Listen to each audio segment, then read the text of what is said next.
Okay, so this morning, why yoga? We're going to start seated, so have your bricks handy for later. Might want a soft low cushion if you want anything padded like knees. So why yoga this morning? I played on the word to see. I'm still going with the laughing yoga from the other day there and all the puns. I put it's a hippie thing. So it's a hippie thing. A lot of people do think it's a hippie thing, yoga, don't they? Or they used to, certainly. But anyway, today it's a yin practice for our hips, basically. So we'll only be doing 5 or 6 or 7 poses, depending on time, obviously. But first of all, we're going to start in kinky cobbler. So still keeping a bit of the joking going on here. Kinky cobbler, not quite sure, well, I'm not going to go into why it's been called that, but anyway, feet together in cobbler. Cobbler's Baddha Konasana sitting, so putting your feet together and letting your legs drop out. You can sit in things if you're going to stay upright, but if you're going to go into the kinky cobbler, it's more of a leaning back pose, and it's a bit uncomfortable if you're sitting on something. So try and sit on the floor. And if you don't really feel comfortable with this, you can do cross leg, but if you do cross legs, you'll have to swap legs and make sure both hips are opened at some point. So coming into kinky cobbler, feet together, look down at your feet. You should have the outside edges of your feet together. Now I've got quite high insteps, so I've got quite a space in between my insteps there, although the edges of my feet are together. But your balls of your toes, big toes, should still be together, and your heels. And then the idea is to just let your legs move out the way. So depending on the flexibility of your hips here, you may have your legs now on the floor, not like mine. Just depends on how tight you are and where you're tight. You can put your hands, if you're sitting on this, under your feet, but we're not going to. We're going to sit up nice and tall, and then we're going to rotate one shoulder and take that hand behind us, and then rotate the other shoulder and take that hand behind us. So your fingers are pointing, not necessarily backwards if that's too far for you, but to the sides at least, backwards. And then you're coming into a little bit of a back bend here. So we're drawing our tummies in, and we're raising up through the spine and rolling through into a kind of cow back. So you want to open your clavicles, your collarbones, open the top of your chest. Just watch you don't throw your head back, because it can be a bit heavy on your neck doing that. So try and keep your chin a little bit tucked so that there's some containment for the weight of your head. But just reach up through from your sit bones up through to your crown. Now, as you do that, go back down to your hips and see what's happened. Mine tend to find that my knees start to come up towards each other again. So then try and soften down through your feet and then through your hips so that your legs open up.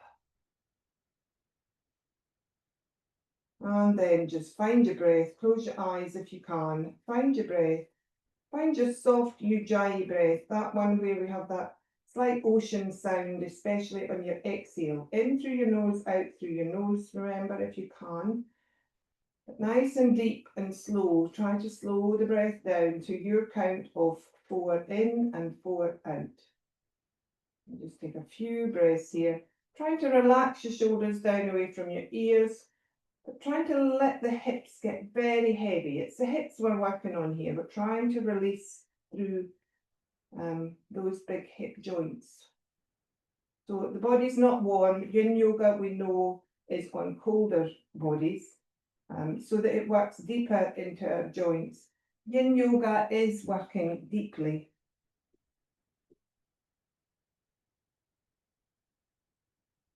So just keeping that breath going for a minute or two. So going back to the hippie thing, certainly I remember the Beatles taking up yoga and everybody thinking it was a very cool hippie thing. Everybody had love beads on and all that sort of thing.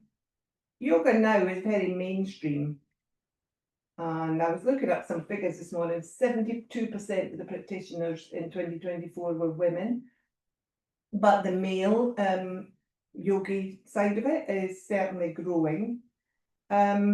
certainly in the UK, it's known as a premium wellness service because it's quite expensive. Not here, obviously, but you know, everything costs, and not everybody's got the money to go and practice yoga. But this is where online's becoming really helpful because people can go on to yoga classes for free on YouTube. Our yoga YouTube channel. You know, for instance, and 40% of people now say they prefer online as students. So that's quite interesting, and that's since the pandemic, basically. Okay, so your hips should have started to open now. So now, let go of your breathing, move forward. So use your hands to just raise yourself back up to sitting onto your coccyx again, onto your sit bones. And then we're going to roll forward from this. So you can have your hands on your shins if it's helpful here, or maybe under your long edges of your feet. And then you can just tuck the tummy, tuck the chin, and allow yourself to roll forward into that cat back. It can be quite high up. You don't need to roll too far. If you do comfortably roll, you might even have the flexibility here to roll completely forward. But we're rolling rather than folding. So I know some of you probably can fold forward to the floor here, nothing like that in my practice. But if you think of it more as a cat back, so you want to really lift the tummy and lift everything back up towards your spine, and then allow your head and neck to roll forward. And then find your soft ujjayi breath again. Just take a few breaths here. So we're still working in the same pose effectively, but you might feel everything's moved in where where you can possibly feel your edge that we work towards in yoga, the tension, where you're holding. So as you breathe here, does visualization maybe help you to get through Yin Yoga? Yin Yoga, you have to have patience, you have to find that edge and let yourself go through the next door. But to do that, sometimes you have to switch off. So visualization is one way of helping. So just while we're here, move your attention now inwards towards those hip joints, and we're just going to focus on them and the anatomy of them, just to see if while you're thinking of something else, your hips actually then relax a little bit more and you work deeper into those joints. So your hip joint is made up of your acetabulum, which is your concave area in your pelvis, that little bowl area, and your femoral head, so the head of your femur, your thigh bone, the top of the thigh bone. So those two, one places into the other. It's a synovial joint. It's made up of a little package there with some synovial fluid in the middle to help it, to oil it basically, to let it move freely. That can wear down as we get older. It can run out. And therefore the joints, the bones then rub together a little bit. You get arthritic, etc. So you have to be a little bit gentle on your joints and try to keep them healthy, which we're doing here. Primarily, it's there, this joint, to support the weight of your torso when standing, or also when moving, walking, running, whatever you do. It's surrounded by 17 main muscles, which play a part in holding that joint, obviously. So the muscles here are quite cold and they're quite tight and not so ready to give. But if they were warm, they would give, and you wouldn't be working as deeply into the joint, to the tendons and the ligaments in there, which are much harder to stretch. So we know our psoas, we talk about a lot in here, it's hip flexor. But did you know that the hip flexor in an animal is known as the tenderloin? Now, I've got one of those in the fridge. I realised for the dinner this week. So your hip flexor is your tenderloin, or your psoas. And it's attached. So I can feel mine here because it's attached from your L1 to L5 on your vertebrae. So your lower 5 vertebrae are all attached to your psoas. And then it runs round and down the front of your hip socket. So you might can find the lower back is feeling quite tight here. that's actually holding your joint in place at the moment, but it's also not letting it relax possibly. And that runs right round and connects to your femur. Okay, we've probably had enough visualization in this position now. Just rolling back up now, carefully, letting go of the breath and coming up to just sitting again on your sit bones. Notice anything you're feeling in those hips. They may feel heavy, they may feel tired, they may feel a little bit open, they may feel a little bit stuck. So we're going to move now, but just gently use your hands to lift the legs up and roll them back in towards each other. And then have a little shake if you need to, but not too much because we don't want to warm them up too much. Okay, coming into deer pose now. So deer pose is the one where we've got one leg coming forward from the hip joint and you're in a 90-degree angle there. The other leg should be in the same shape. If it's uncomfortable to do that or you end up really leaning over, adjust that back leg. Try and just focus on the front leg having that shape of a right angle here. And the foot flex if possible. And then we're just going to walk the hands forward and you can either have them on your leg or just ahead of your leg and just leaning forward now. So this we're folding rather than rounding down. So think of lengthening through from that, the hip that's you're really seated on here. Really lengthen from there through your spine and then allow yourself to fold down towards it. Just the way you're comfortable. Find your edge. Try not to go ahead of it. Try to keep that hip seated. Doesn't really matter. Don't worry too much about the other one at the moment. But this is a form of pigeon, actually. You'll now probably realise when I say that you're feeling the same experience as you do in pigeon. On your front leg, anyway. And then find your breath again. Find the breath that suits you here, just to breathe nice and slowly, to wait for something to happen. So, to think of something while we're here, a parigraha. Parigraha is the fifth of the yamas, which is all about ourselves. So a parigraha is about us holding on to things and the fact that it's human nature to hold on to things. We hold on to relationships, we hold on to ideas.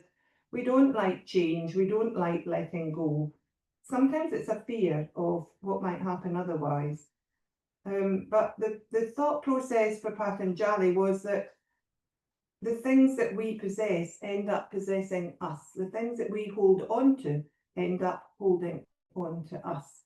So to try and make our lives easier, basically, his idea was to learn to let go.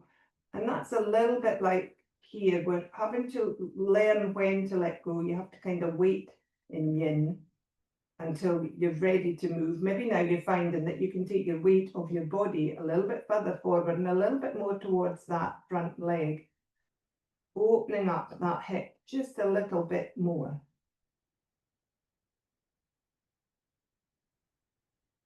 So then we're going to walk back up carefully, using your tummy muscles to lift the weight of your body up, and then changing to the other leg.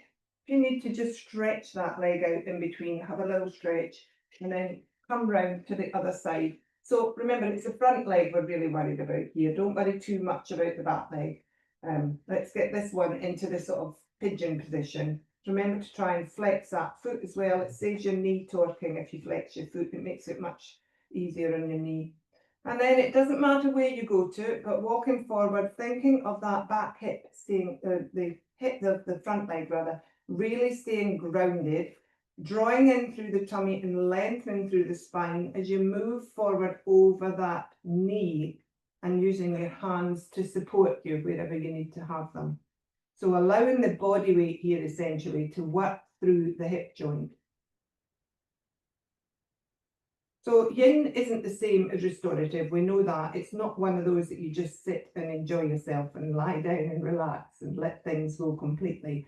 There is a certain amount of holding here because the body will hold for you and it won't let go until you breathe, you switch on your parasympathetic parasympathetic nervous system, and your body gets that message, it's okay, we haven't fallen over, you don't need to hold on, you can release a little bit more. So just gently opening up those really tight areas in the hip. It's it's quite a complicated joint, so there's a lot of things there holding on. So one of the stories to do with holding on, just breathe while we're here letting this side work through, is the story of the monkey and the peanut, and the monkey that puts its hand in the jar. But rather than letting go, it's to try and get its hand back out. It will not let go of that peanut. It holds it even tighter to try and pull it out. And that's a metaphor for life, basically. We all do that. We all hold on to things and work against the best ways of nature, basically, by holding on and not letting go and not seeing that there is another way to do things. For instance, he could have just tipped the jar upside down, and monkeys are bright enough to know that. But once you get yourself into that state of holding on, you won't let go. So the question here goes quickly is, what is your peanut that you do not let go of? And get your hand out that jar. What's your peanut? Just have a quick question of yourself there.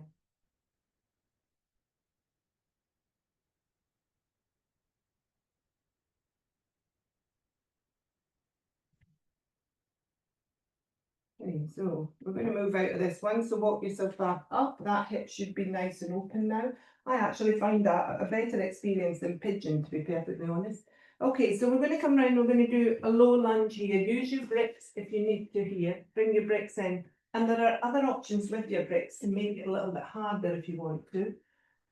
So a normal low lunge, you can put your knee here or you can come forward. The idea is to open that hip flexor. So the further forward you are with the front leg, the more open the back hip flexor will be. And that's really what we're doing here. If it's easier, you can use your bricks to stand up and just hold you there. And then you're just trying to let that hip go a little bit more and probably find your body sinking a little bit more in this position in yin. So that's one choice. If you find that one's just a little bit too easy for you, you can put one brick in front of you and put your foot onto that brick.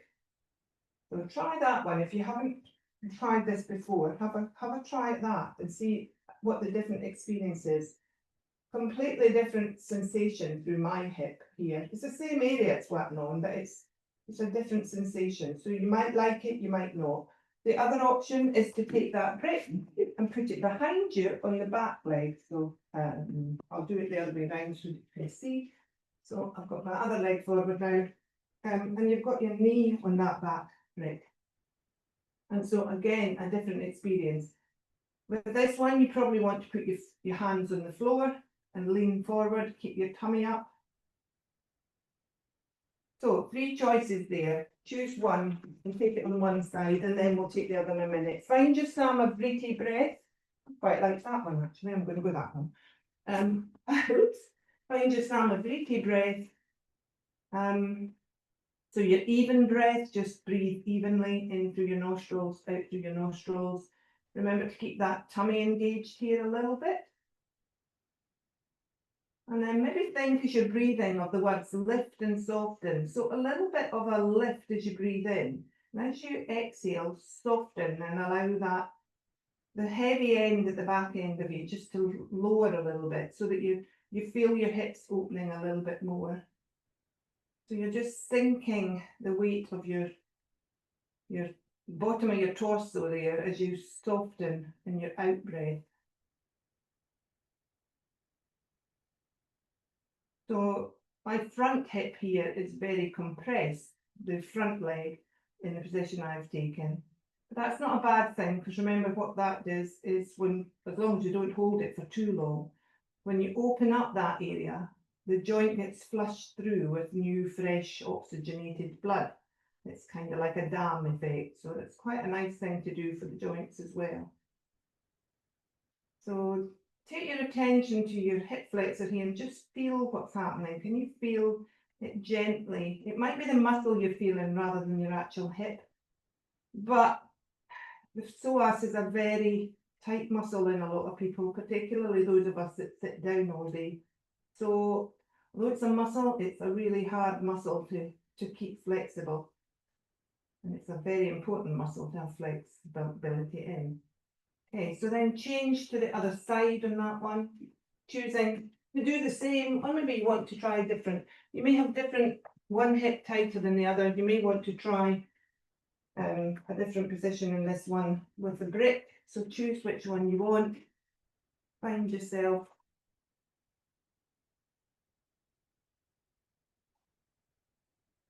Nice stretch through. Think of the lift and soften as you breathe.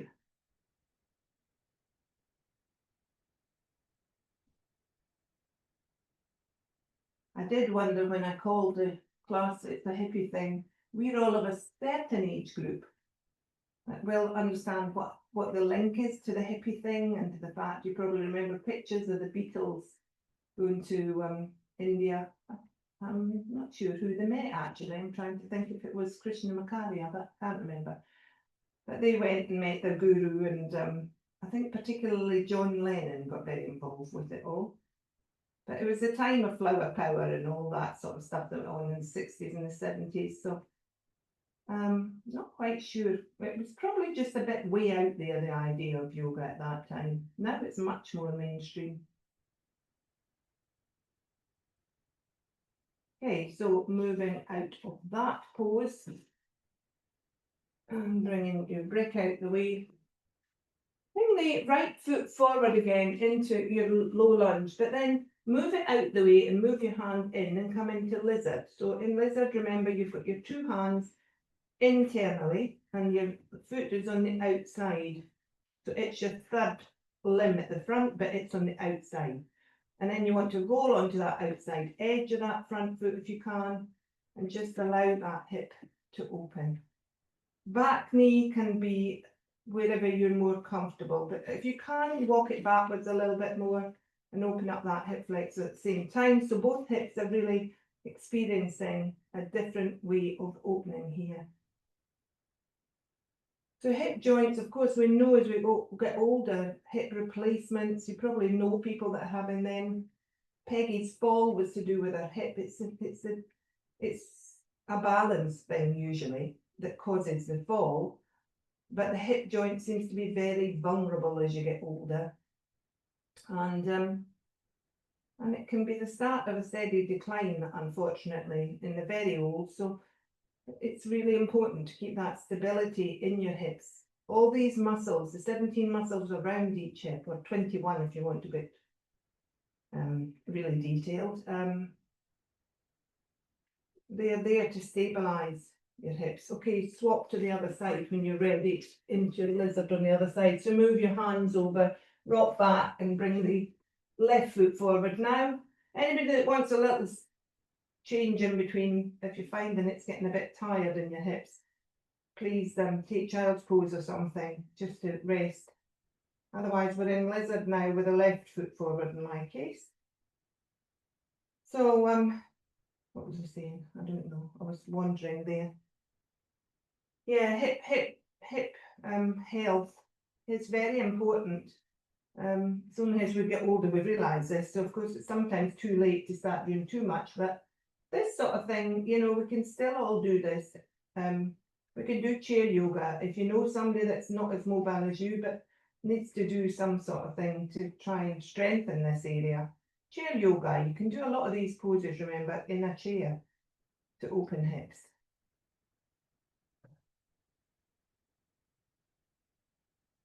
Okay, so taking that leg back, we're going to come down onto our tummies now. And bring yourself up into a sort of sphinx position with your elbows on the floor, hands straight forward.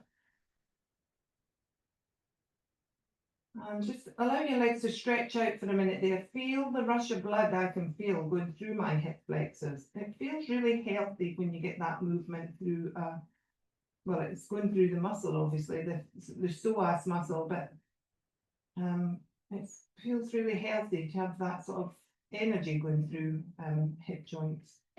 Okay, so taking your right leg and popping it out to the side now into that 90-degree angle position, angle at the foot as well, so it's flexed. So that's half frog. If you're happy just staying in half frog, then that's fine, but you will have to swap sides in a minute. If you would like to try and hold the whole breath, practice in full frog, you take both legs out. So whichever you'd rather, just watch knees sometimes need a little bit of padding here though. Okay, so we're going to just take 5 breaths on each side or 10 breaths. I've just got cramp up. So start breathing when you're ready. Count to 5 breaths on one side. No, can't do both at once. My legs have gone funny. 5 breaths and then swap over. And the thought here is learn to be silent. Let your quiet mind listen and absorb.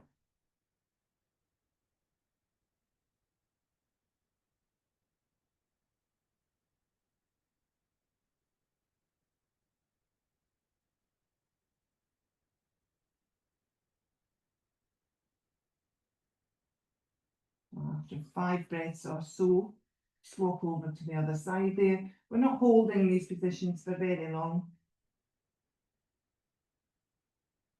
We've got time.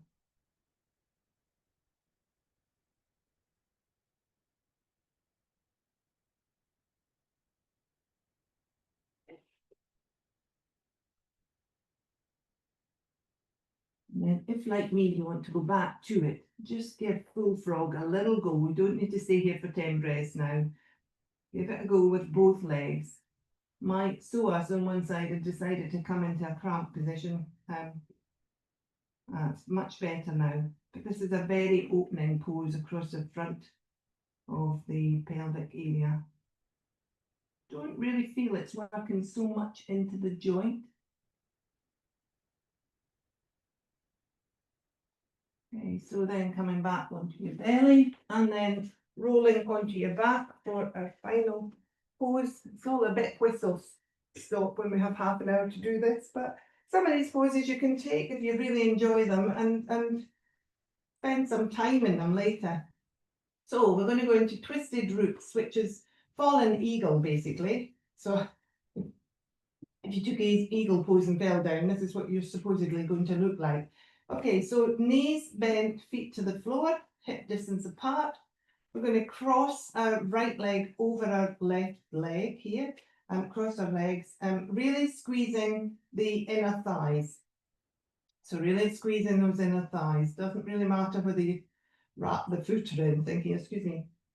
And then you want to press into the foot and press into your shoulders, lift your bottom and move it 2 inches over towards your right, towards your top leg. And that just gives you a little bit more space when you go into the twist. Now engage your tummy muscles, use your hands if you need to support you a little bit. Inhale, and as you exhale, roll over towards your left. So your right leg's on top and you're going towards your left, or vice versa. And you're coming into twisted roots. Now you might need to grab a brick if you need to pop it under your leg somewhere just to hold you. If your brick's not what you want to do, then you can let your legs soften and move away a little bit, but try and keep them crossed there so that the top hip is feeling like it's being opened by the weight of the bottom leg on the top leg, if that makes sense. So it is a twist, it is all round your waist, but you should feel this deep into the hip socket of your upper leg. And then it's just a matter of relaxing into this and letting it give slowly. So you can turn your shoulders, open up your collarbones and turn your hands upwards, and the palms of your hands upwards. You can turn your head if you want to, or you can just lie here. I'm going to read one of our favourite poems to you just to take your mind off it, and then we'll stop halfway and we'll change sides. So I'm going to read She Let Go, which we use a lot in restorative maybe, but it also is, it's quite a good one for yin as well, just to let your mind, your aparagraha, go, and as you let go of holding, you'll open up more. So she let go, and this is by Sapphire Rose. She let go without a thought or a word. She let go. She let go of the fear. She let go of the judgments. She let go of the confluence of opinions swarming around her head. She let go of the committee of indecision within her. She let go of all of it and all the right reasons. Wholly and completely, without hesitation or worry, she just let go. She didn't ask anyone for their advice. She didn't read a book on how to let go. She didn't research. She just let go. She let go of all the memories that held her back. She let go of all the anxiety that kept her from moving forward. She let go of the planning and all of the calculations about how to do it just right. She didn't promise to let go. She just let go.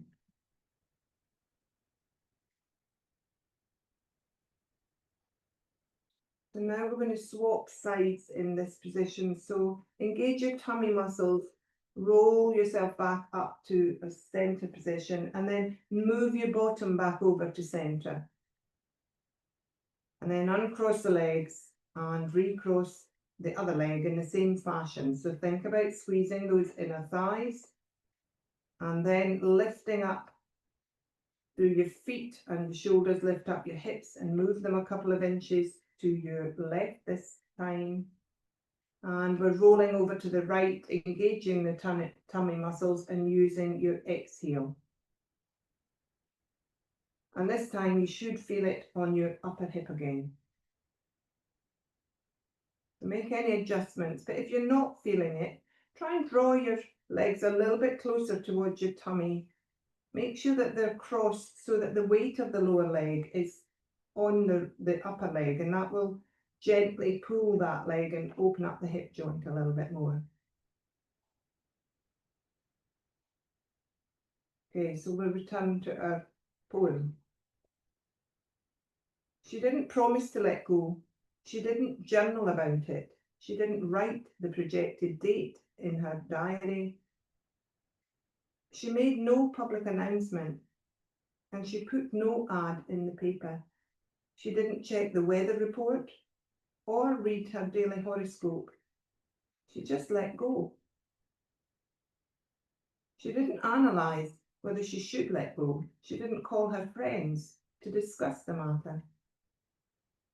She didn't do a 5-step plan. She didn't call the prayer line. She didn't utter one word. She just let go. There was no one around when it happened. There was no applause or congratulations. No one thanked her or praised her. No one noticed a thing. Like a leaf falling from a tree, she just let go. There was no effort. There was no struggle. It wasn't good and it wasn't bad. It was what it was, and it is just that.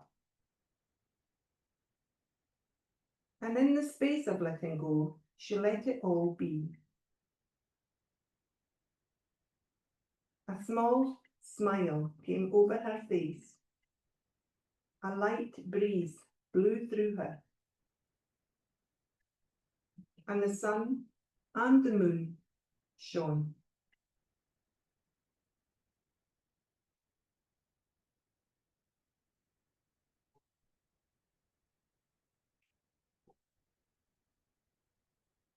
So we're going to carefully now bring ourselves out of that side of twisted roots. So engage the tummy muscles, remember, draw yourself up.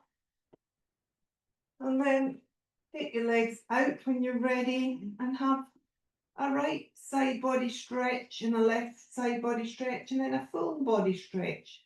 And hold the full body stretch, really reaching out through your heels, particularly from your waist down to your heels, really moving the energy down and away from you there. And then just let go. Let everything go. Let everything come back to center. Drawing in naturally, homeostasis. It's bringing itself back to center without you having to think too much.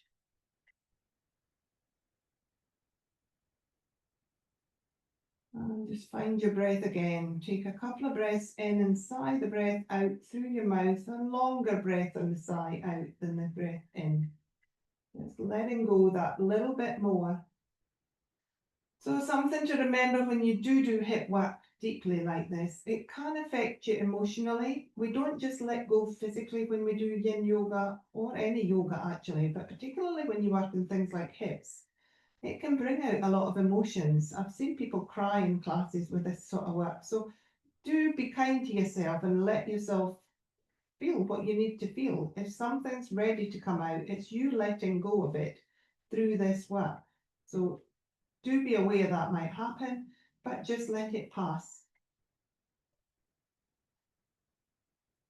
And if all you feel is really nice, healthy hips, then that's great too. Okay, so take your time, roll over when you're ready, and come up to seated to finish class. Take your time, no rush. You've been down on the floor quite a lot, so maybe finishing in cobbler actually today. I'm going to finish in cobbler rather than Sukhasana. And I'm going to even rest my elbows on my knees and put my hands into prayer pose, Anjali Mudra. So hopefully everybody feels nice and open in their hips now, and it will have done you some good. Somewhere you will have let go. Thank you very much for being a hippie with me this morning. Namaste.